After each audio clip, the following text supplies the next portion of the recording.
Sometimes you don't avoid something because you don't want it. You avoid it because you want it so badly that the idea of reaching for it and missing feels unbearable. So the tab stays open and unsent. The application sits finished in a folder for 11 months. The idea gets mentioned once, at a dinner, in a voice that already sounds like it's apologizing for having it. And from the outside, it looks like you're just not that motivated. It looks like procrastination, like laziness, like someone who talks about things more than they do them. That is not what's happening. What's happening is that somewhere along the way, failing at the thing quietly turned into a referendum on whether you're good enough to deserve it. And no part of you is willing to sit in a courtroom like that voluntarily. So you don't skip the attempt because you're weak. You skip it because your brain has convinced you the verdict will be permanent. Here's what nobody tells you: that fear isn't a personality flaw, and it isn't something only unconfident people carry. It runs in the minds of people who look completely put together on the outside. The ones with the resume, the ones who seem fearless in meetings, because fear of failure was never about ability. It's about what failing is allowed to mean. And once you understand what it actually means, you can start taking it apart. Today, we're breaking down 10 psychological shifts that quietly dismantle the fear of failure, not by pretending failure won't hurt, but by changing what it's allowed to cost you. Let's start with where this fear actually comes from, because the science tells a very different story than the one you've probably been told about yourself. Back in 1957, psychologist John Atkinson introduced one of the foundational ideas in achievement research: that human motivation isn't one thing, it's a tug-of-war between two competing drives, the hope of success pulling you forward and the fear of failure pulling you back. In some people, the second one simply outweighs the first, not because they're less capable, but because somewhere in their history, failing got wired to something bigger than the task itself: shame,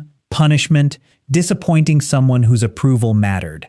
Researchers who followed this line of work found something else worth sitting with. Children who are praised for being smart, rather than praised for how they worked through something hard, grow up more likely to avoid challenges later. Because if the outcome is the proof of your worth, then risking the outcome means risking your worth. You weren't born afraid of losing. You were taught very early that losing and being lesser were the same event.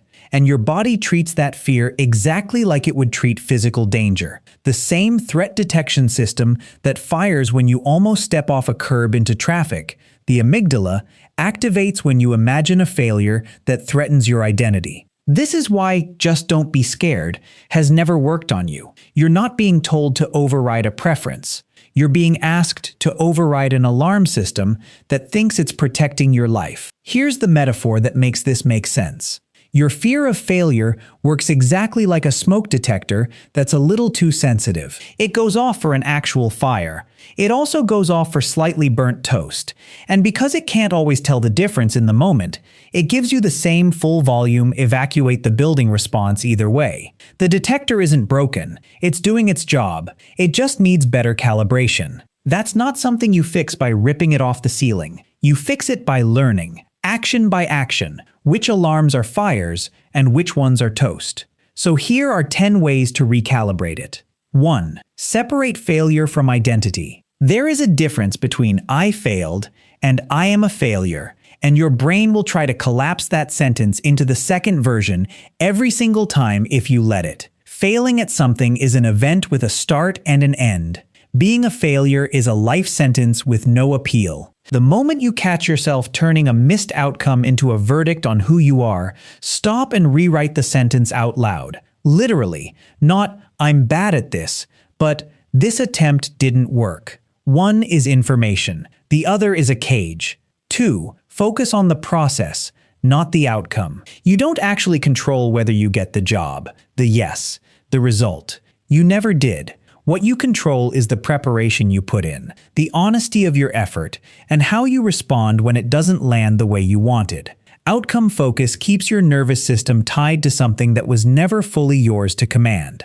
Process focus hands you back the wheel, because effort and response are the only two variables that were ever actually yours. 3. Start before you feel ready. Most people are waiting for confidence to arrive before they act, and that wait can last a lifetime because confidence doesn't work that way. Psychologist Albert Bandura's research on self-efficacy found the opposite sequence.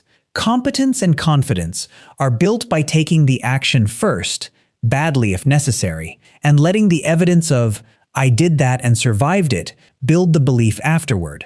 Confidence is not the gate before action. It's the residue action leaves behind. 4. Make failure less scary by asking a better question. Instead of "what if this doesn't work?" ask, "if this doesn't work, what will I actually learn from it?" That one substitution changes what your brain is bracing for. It stops preparing for a catastrophe and starts preparing for a lesson, and lessons don't trigger the same alarm that catastrophes do. 5. Stop rehearsing the worst outcome as if it's already decided. Your mind is extremely good at manufacturing a vivid, specific disaster and then quietly treating it as a forecast instead of a guess. Researchers who study anxiety call this probability overestimation, mistaking a feared possibility for a likely certainty. The fix isn't to stop imagining it. It's to separate the two columns on purpose, what you actually know right now and what you're simply afraid might happen. Most of what keeps you frozen lives entirely in the second column. 6.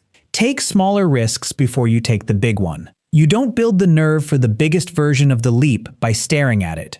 You build it by taking a smaller version first and watching that you survive it. Send the message that has less riding on it.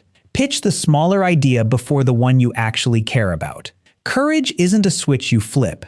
It's a muscle, and muscles only respond to reps, not to willpower alone. 7. Stop comparing your beginning to someone else's result. You are looking at somebody's highlight reel and grading your rough draft against it.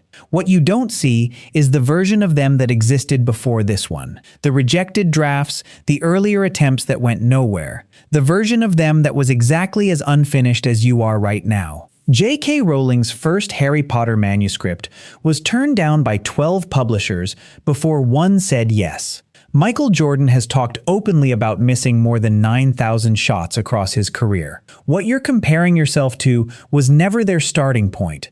It was their after. 8.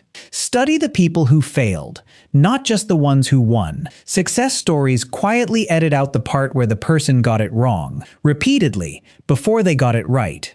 That's not a footnote. It's the actual mechanism. Nobody arrives at competence without a long, unglamorous middle section made of attempts that didn't work. If you only study outcomes, failure looks like an exception. If you study the process, failure looks like the tuition everyone paid. 9. Give yourself permission to be a beginner. Being inexperienced is a temporary condition. Refusing to start because you're inexperienced is how you make it permanent. Nobody thinks less of a beginner for being new at something. They notice the person who never gave themselves the chance to stop being new. 10. Ask what you'll actually regret more. Not "will this work?" You can't know that in advance, no matter how long you think about it. Ask instead, in 5 years, does trying and getting it wrong sting more? Or does never trying at all sting more? Most people, when they're honest with that question, already know the answer. The fear was just loud enough to keep them from asking it.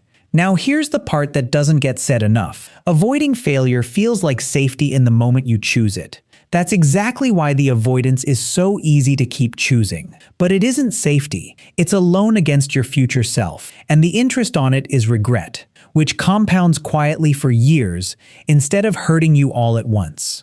The person who tries and gets it wrong walks away with a scar and a lesson. The person who never tries walks away with neither. Just a question they'll keep asking themselves at increasingly inconvenient moments, usually late at night, usually about something that's now much harder to go back and attempt. So if you're looking for the actual shift underneath all 10 of these, it comes down to 4 things. Failure is an event, not an identity. Confidence grows through action, not before it.